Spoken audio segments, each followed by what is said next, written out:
আসসালামু আলাইকুম viewers, welcome to my new blog. আশা করি আপনারা সকলেই ভালো আছেন। আল্লাহর রহমতে আমি অনেক ভালো আছি। আমি আজকে দেখাবো মাছ ঝুরি। ফ্রিজে অনেক দিন ধরে কোনো মাছ থাকলে সেই মাছ যেভাবে রান্না করা হোক না কেন খেতে ভালো লাগে না। সেই মাছ এভাবে ঝুরি করলে খেতে অনেক বেশি ভালো লাগে। আপনার পরিবারের মানুষ খেলে বুঝতেও পারবে না যে এটা অনেক দিন ধরে ফ্রিজে রাখা মাছ। প্রথমে মাছগুলোকে সুন্দর করে পরিষ্কার করে ধুয়ে একটা পাত্রে নিয়ে নিয়েছি। এখন পাত্রের মধ্যে কিছুটা পানি এবং কিছুটা হলুদ দিয়ে জাল করে মাছটাকে সিদ্ধ করে নেব। আমি এখানে 6 পিস তেলাপিয়া মাছ নিয়েছি। 1 চামচ হলুদের গুঁড়া এবং 1 কাপ মতো পানি দিয়ে দিলাম। আসলে রান্নার বেসিক জিনিসটাই হচ্ছে পরিষ্কার পরিচ্ছন্নতা। রান্নাঘরের আশেপাশে পরিষ্কার পরিচ্ছন্ন রাখলে, রান্নার জিনিসপত্রগুলো পরিষ্কার থাকলে, সব কিছু সুন্দরভাবে কেটে কুটে গুছিয়ে নিলে রান্নার মনোযোগটা ভালো আসে, রান্না করতে ভালো লাগে। সেক্ষেত্রে রান্নার টেস্ট মজাটাও অন্যরকম আসে। আর যখন আশেপাশে খুব বেশি নোংরা থাকে, পরিষ্কার পরিচ্ছন্ন না থাকে, জিনিসপাতি অপরিষ্কার থাকে, তখন এমনিতেই খাবারটা খেতে ভালো লাগে না। এজন্যই এক একজনের খাবার এক এক রকম খেতে লাগে। তবে মশলাপাতির কম বেশির ভিন্নতার কারণেও খাবারের টেস্ট ভিন্ন হয়ে যায়। ভিডিও করতে করতে ভুলেই গিয়েছিলাম আপনাদের সাথে গুরুত্বপূর্ণ কথাটা বলতে। আমার ভিডিওটি যারা দেখছেন অবশ্যই আমার চ্যানেলটাকে সাবস্ক্রাইব করবেন এবং আমাকে একটা লাইক করে দেবেন। যেহেতু আমার চ্যানেলটা নতুন, আপনাদের একটা লাইক এবং আপনাদের একটা সাবস্ক্রাইব ভিডিও বানাতে অনেক বেশি মোটিভেট করে। আপনাদের সাথে কথা বলতে বলতে আমার মাছ সিদ্ধ হয়ে গিয়েছে। আমি একটু খুন্তি দিয়ে কেটে দেখছিলাম আসলে মাছটা ভালোভাবে সিদ্ধ হয়েছে কিনা। আমার পাতিলটা অনেক বেশি ছোট হয়েছে, সেজন্য আশেপাশে লেগে যাচ্ছিল, তাই আমি খুন্তিতে একটু নাড়াচাড়া করে নিচ্ছি। এখন আমি পাতিলটাকে চুলা বন্ধ করে নামিয়ে নিয়ে কিছুটা ঠান্ডা পানির মধ্যে ভিজিয়ে ঠান্ডা করে নিয়ে হাত দিয়ে মাছগুলোকে ছাড়িয়ে নেব।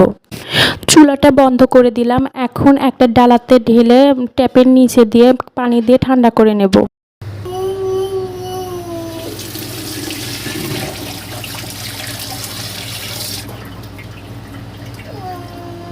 আমি মাছগুলোকে একটু ট্যাপের নিচে নিয়ে পানি দিয়ে একটু ঠান্ডা করে নিলাম। এখন সুন্দর করে কাঁটাগুলো বেছে বেছে আলাদা করে নেব। আমি এখন ভালো করে দেখে দেখে কাঁটাগুলোকে বেছে আলাদা করে নিচ্ছি আর মাছটাকে আলাদা করে নিচ্ছি।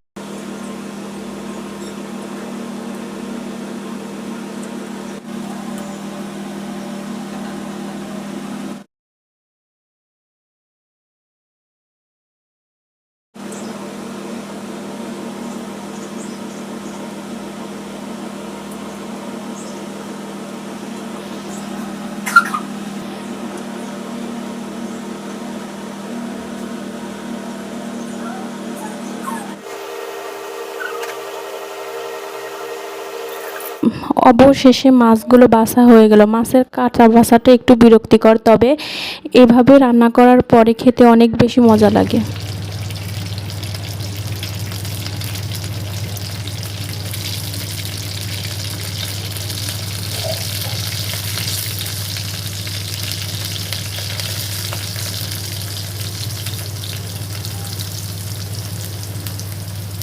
এই রান্নাটা করতে পেঁয়াজ এবং কাঁচা মরিচ একটু বেশি করে দিতে হয়। তবে যেহেতু আমার ছোট মেয়েও আমাদের সাথে খায়, ওর জন্য আমরা ঝাল কম খাই, এর জন্য মরিচ কম করে দিই সকল রান্নাতেই।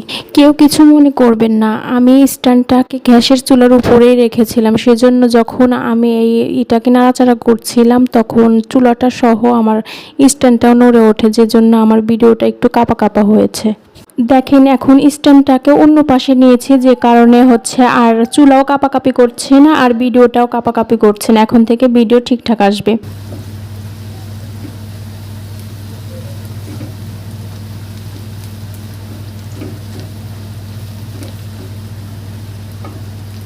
এখন আমি এর মধ্যে 1 চামচ মতো কালো জিরা দিয়ে দিচ্ছি। এই মাছ ঝুরিতে একটু কালো জিরা দিলে ভালো হয়।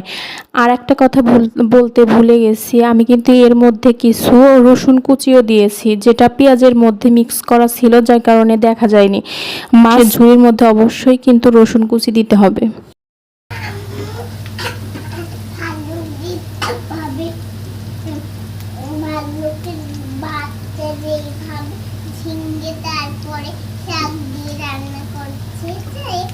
আমি এখন এর মধ্যে কাটা বেছে রাখা মাছগুলো দিয়ে দিচ্ছি।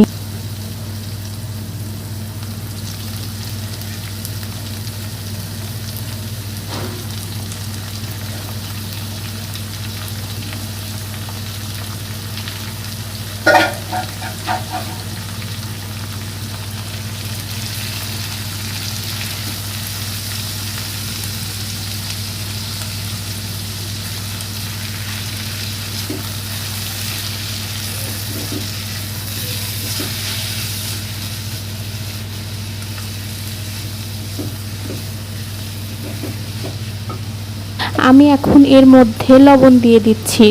লবণ দিতে হবে স্বাদ মতো, যে যতটুকু পরিমাণে খায় সে সেই অনুযায়ী লবণ দিয়ে দেবে। মাছের পরিমাণ অনুযায়ী লবণ দিতে হবে। কালারের জন্য একটু হলুদ গুঁড়াও দিয়ে দিলাম।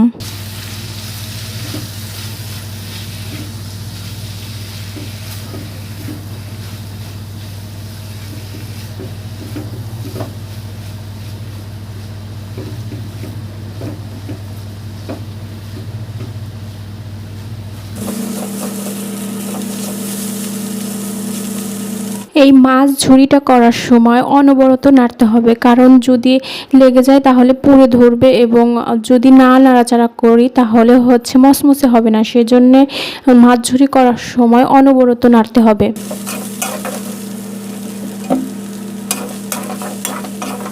আর রান্নার শেষে অবশ্যই একটু করে তেল দিয়ে দিবেন। রান্নার শেষে তেল দিলে রান্নার স্বাদটা দ্বিগুণ বেড়ে যায়। আমার রান্নাটা হয়ে গিয়েছে, এখন আমি একটা বাটিতে তুলে আবারও ফিরে আসছি। আজকের মতো ভিডিও এ পর্যন্তই শেষ। সকলেই ভালো থাকবেন, সুস্থ থাকবেন। আল্লাহ হাফেজ। আর আমার ভিডিওটি, আমার রান্নাটা কেমন হলো সেটা অবশ্যই কমেন্ট করে জানাবেন, এবং আমার ভিডিওটি যারা দেখেছেন অবশ্যই আমার চ্যানেলটাকে সাবস্ক্রাইব করে একটা লাইক করে দিয়ে যাবেন।